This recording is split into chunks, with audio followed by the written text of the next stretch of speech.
Imagine this. A stock is crashing, panic is everywhere, but you're calm because you're positioned to profit. That's exactly what short sellers do. Short selling is one of the most misunderstood strategies in finance.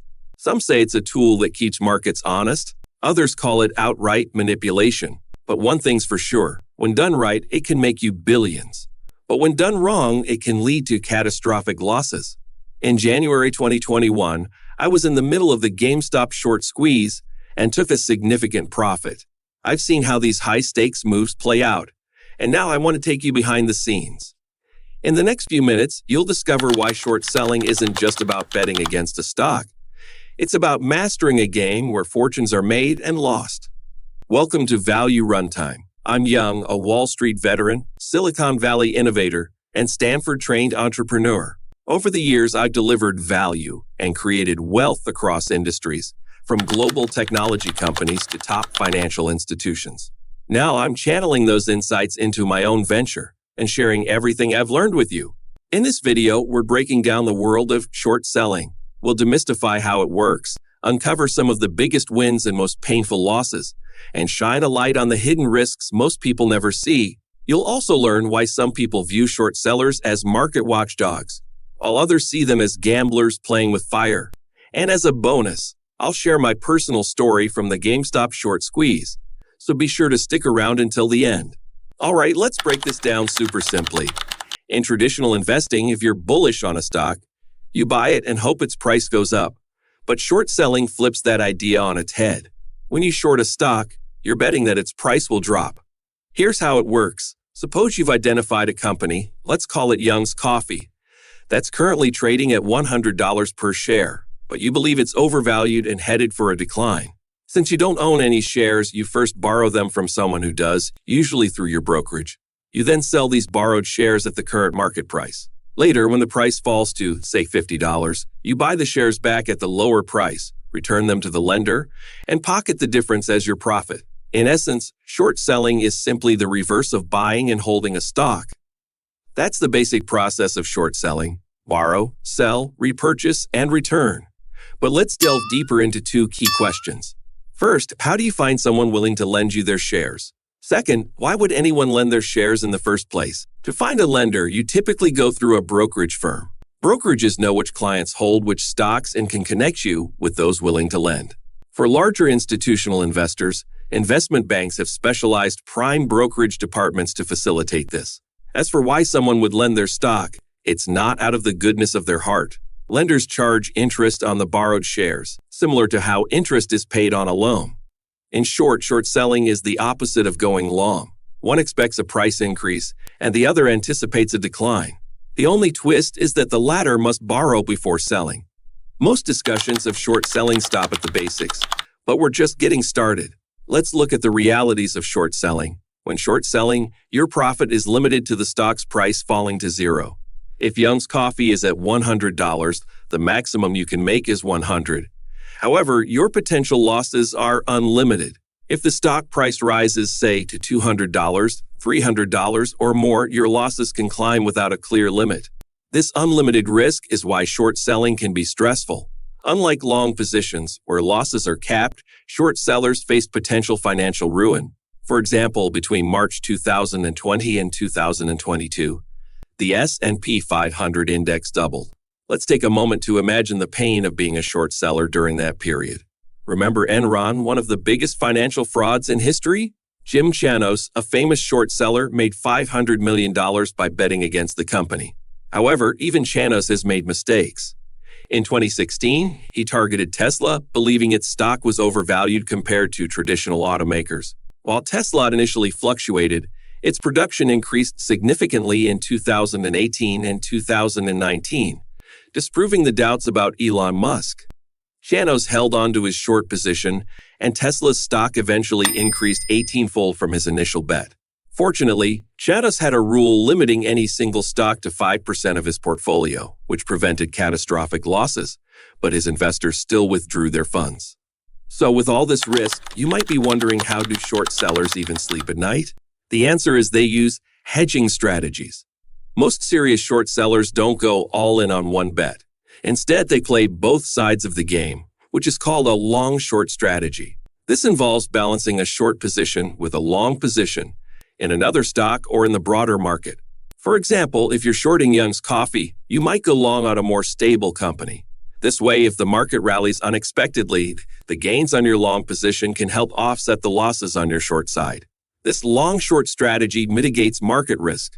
Sometimes, instead of going long on another stock, short sellers might buy S&P 500 futures, which is a common tactic in hedge funds. A master of the long-short strategy is Julian Robertson, founder of Tiger Management. From the 1980s, he used this approach to turn $8 million into $7 billion over 15 years. In the late 1990s, Robertson shorted overvalued internet companies while buying blue-chip stocks. However, the market continued to rise and investors questioned his strategy, leading to significant withdrawals. In 2000, Robertson closed his fund. Ironically, the market crashed shortly after, validating his predictions. Robertson was right, but too early. It's not enough to be correct, and timing is also crucial. Despite the losses, Robertson maintained his reputation. Knowing when to quit is as important as predicting market direction. If you're enjoying this video so far, please consider subscribing to Value Runtime and hitting the like button. Your support helps us reach more viewers and inspires us to keep delivering great content. Short selling isn't just about betting on a stock's decline. Some institutions act like financial detectives. They go digging for fraud, shady accounting, and corporate smoke and mirrors. Jim Chanos, for example, publicly argued that Tesla was overvalued. However, market sentiment didn't shift based on his words alone. That's where research-driven short selling comes in. These firms look for companies with financial fraud or other serious problems. By publishing detailed reports, they aim to convince the market that a company's stock is worth less than its current price. Another prime example is Muddy Waters Research, founded by Carson Block. Block was not from a finance background, but he stumbled into short selling when he investigated a Chinese company, Orient Paper, for his father. He discovered significant discrepancies, published a report, and shorted the stock. Orient Paper stock plummeted, giving Muddy Waters its start. Muddy Waters and similar firms operate like investigative agencies. They look for companies with fraud or significant issues. Carson Block outlined 3 key characteristics for potential targets. They must be large, liquid, and lying. Large companies offer substantial profits. Liquidity ensures shares can be borrowed. And fraud provides a clear reason for the stock to fall. However, finding such companies is challenging. Larger and more liquid firms are typically better scrutinized and less likely to engage in fraud. Muddy Waters, despite its strong reputation for uncovering corporate fraud, manages a relatively small fund. Jim Chanos, another prominent figure in the short-selling world, runs a larger fund, but even he is dwarfed by giants like Warren Buffett. In fact, most short selling involves long-short strategies, not outright bets against individual companies. As Warren Buffett himself noted, short selling simply isn't viable at a Berkshire Hathaway scale. But there is a form of short selling that is exclusive to the big players, something called a capital attack. When major investors believe an asset is overvalued, they can use their capital to trigger a market correction. By selling large volumes, they create downward pressure, prompting others to sell as well. This can force an asset's price back to a more reasonable level. However, these attacks can also cause panic and exacerbate market volatility. Financial markets rely on confidence, and a capital attack can undermine it, leading to market instability. Some countries ban short selling during crises to prevent additional turmoil. 2 figures stand out in the realm of capital attacks: Jesse Livermore and George Soros. Livermore, a legendary short seller, profited immensely from the 1929 stock market crash. Soros is famous for his 1992 attack on the British pound. Given that there are attacks, there are always counterattacks. When someone shorts a stock, there's often strong opposition from those who want the price to go up. Who are these people? Shareholders and company management definitely want the stock to rise. Brokerage firms and market makers benefit from market activity, which is usually higher when stock prices are increasing. Media outlets, investment banks, and research institutions can also be incentivized to present a positive outlook. Essentially, short sellers are often standing against a large majority who want the stock price to increase and will actively work to make that happen. So if you're going to short a stock, you better have solid evidence or significant resources to withstand the pressure. Let's look at one of the most famous modern examples, the clash over Herbalife Nutrition. In 2013, hedge fund manager Bill Ackman made a bold and high-profile bet that Herbalife's business model was nothing more than a pyramid scheme, and famously launched a $1 billion short position against Herbalife. Ackman even went so far as to produce extensive research reports to back up his short position. However, his stance quickly encountered a formidable counterattack from another heavyweight investor, Carl Icahn. Icahn saw opportunity in the company's strong fundamentals and began buying shares aggressively, driving up the price.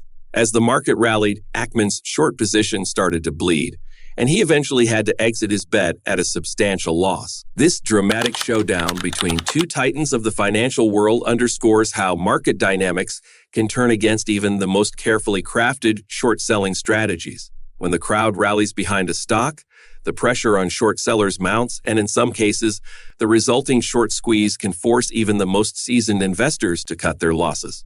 So in the Herbalife story, why did Carl Icahn go so hard against Ackman's short on Herbalife?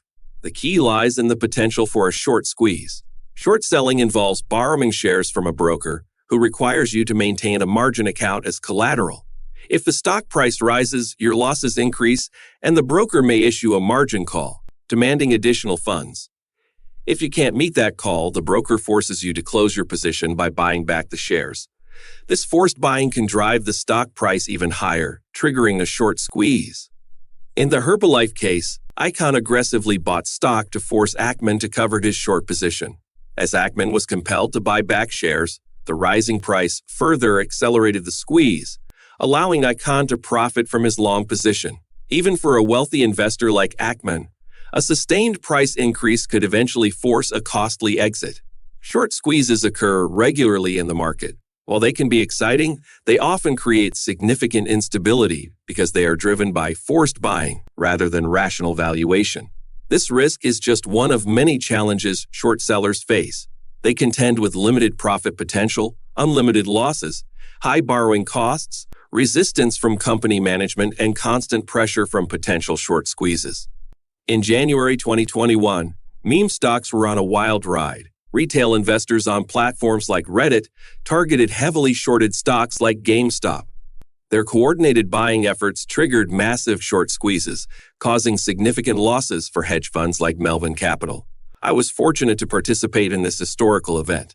I bought GameStop shares at $5 and exited at $100, realizing an incredible 2,000% profit. The only regret was that I was too cautious, so didn't invest more.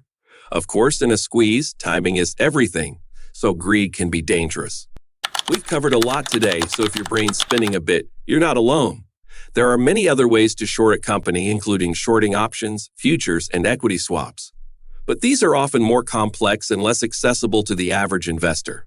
As you can see, short selling is fraught with risks and complexities.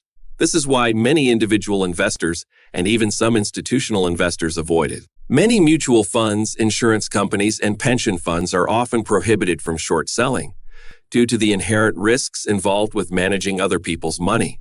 The characteristics of short selling have led to many fascinating stories in the financial world. Although short selling can improve market liquidity and help assets return to their fair value, the real world of finance is far more intricate.